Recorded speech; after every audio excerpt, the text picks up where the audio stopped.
Pemerintah Jepang melayangkan protes keras kepada China setelah jet tempur Beijing diduga mengunci radar pesawat pasukan pertahanan diri Jepang.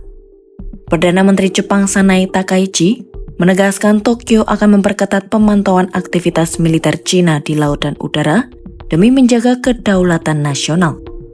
Ia juga mengatakan bahwa Tokyo telah melayangkan protes keras kepada China dan menuntut agar insiden serupa tidak kembali terjadi. Meski demikian, Jepang menegaskan akan merespons situasi tersebut secara tenang dan tegas. で中国側には、強く抗議し、再発防止をこの厳重に申し入れ、するということを行いました。冷静かつ毅然と対応してまいります。で中国軍の我が国周辺海域、また空域における動向を注視するとともに、我が国、周辺の海空域における警戒監視活動に万全を期してまいります。Insiden itu terjadi saat pesawat pasukan bela diri Jepang tengah melakukan respons terhadap pelanggaran ruang udara.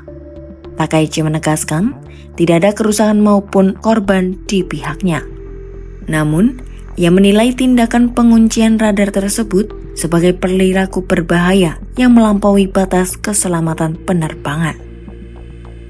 昨日沖縄本島南東の公海上空で中国軍の空母から発艦した戦闘機が対領空侵犯措置を実施していた自衛隊の戦闘機に対してレーダー照射を断続的に行うという事案が発生しました。